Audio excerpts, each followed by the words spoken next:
de Diputados para el sistema de pensiones, hay que primero entender el ayer, los sistemas anteriores, porque no hay, como dice el presidente, no hay texto sin contexto. Adelante.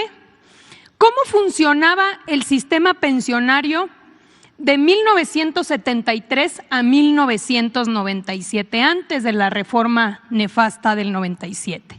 Era un sistema solidario donde la pensión estaba en función del salario.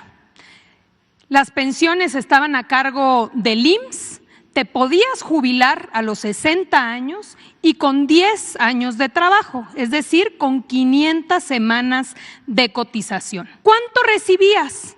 Un trabajador que ganaba 10,000 pesos se jubilaba en promedio con 10,000 pesos, prácticamente el 100% de su salario. Esto hasta el 97. En 1995 se presentó una iniciativa por el presidente Ernesto Zedillo Ponce de León el 1 de noviembre de 1995. Es la reforma del 97, aunque se aprobó en el 95, aplicó en el 97. Y aquí podemos ver la votación. A favor, 289 votos del PRI. Esta reforma, adelante, modificó lo siguiente. De entrada se cambió de un sistema solidario a un sistema de cuentas individuales administradas por las AFORES.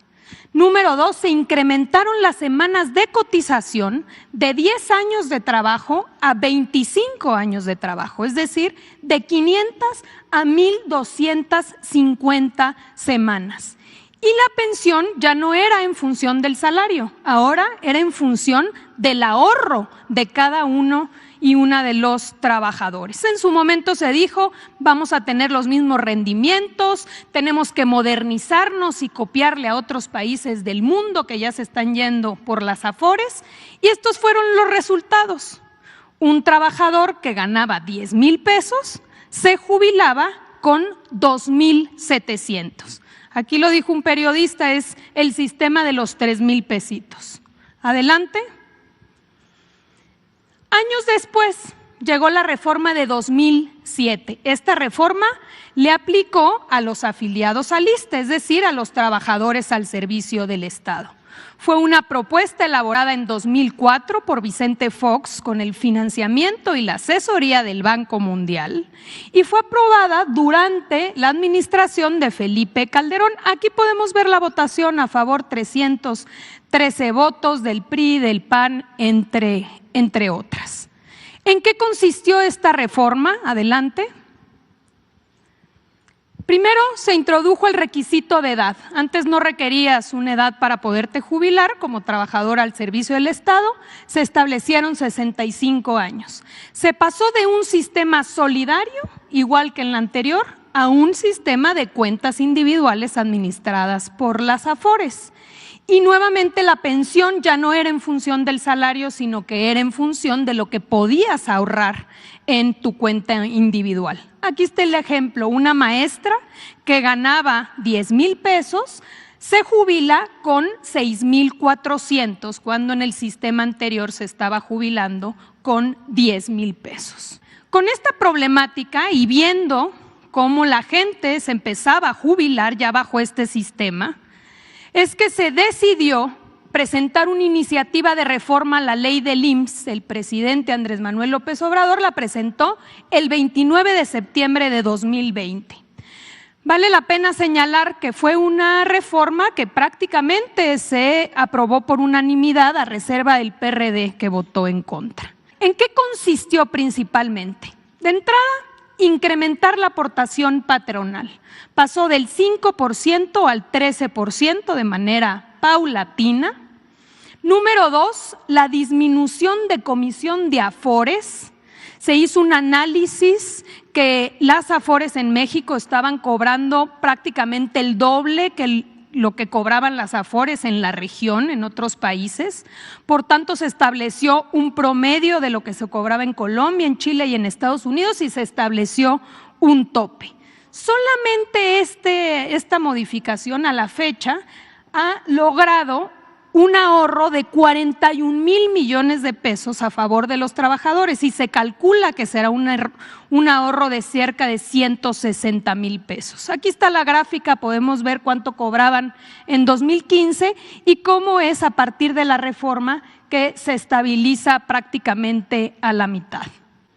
También esta reforma disminuyó las semanas de cotización para jubilarte, de 25 años a 15, es decir, de 1,250 a 750 semanas, porque antes de la reforma solo 1 de cada 4 trabajadores alcanzaba una pensión.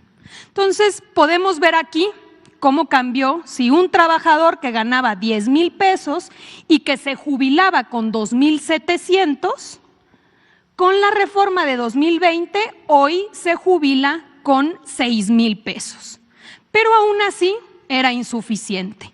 Por eso se decidió presentar esta segunda reforma ahora en 2024, que impacta tanto a los afiliados al IMSS como al ISSSTE y que consiste principalmente en garantizar que los trabajadores que ganan hasta el salario promedio en el IMSS se jubilen con el 100% de su salario mediante un complemento solidario.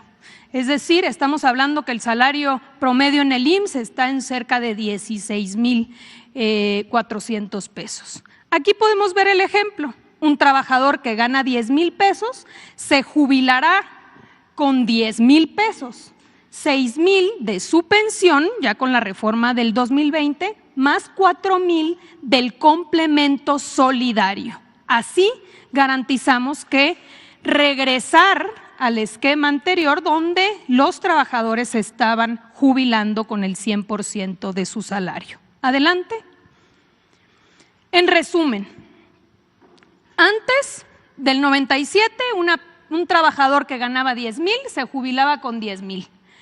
Con la reforma del 97 y del 2007 se empezaron a jubilar con 2,700. Vino la reforma del 2020, jubilación de 6,000. ¿Cuál es la propuesta? Regresar al 100%. Si ganas 10,000 pesos, que te puedas jubilar con 10,000 pesos. Adelante. ¿A quién va dirigida esta reforma? En el caso de los afiliados al IMSS, son aquellos que empezaron a trabajar después del 97 y se pensionen a partir de que entre en vigor la ley. Y en el caso del ISSSTE, a todos aquellos que se encuentren en el régimen de cuentas individuales y que se pensionen posterior a la aprobación de esta ley. ¿Qué quiere decir esto? Adelante. Que estamos hablando de una reforma del futuro. Hoy todavía son muy poquitos los trabajadores que se empiezan a jubilar bajo el régimen del 97 y del 2007. Son personas que empezaron a cotizar ya muy tarde, ya a los 50 años. Aquí podemos ver cómo en 2024 se van a jubilar bajo este régimen 18,000. En el 25, 20,000 personas, 31,000 en el 26, hasta llegar ya a 2050, donde cerca de 3 millones de trabajadores ya iniciarán a jubilarse bajo este esquema que necesita un complemento para poder ser una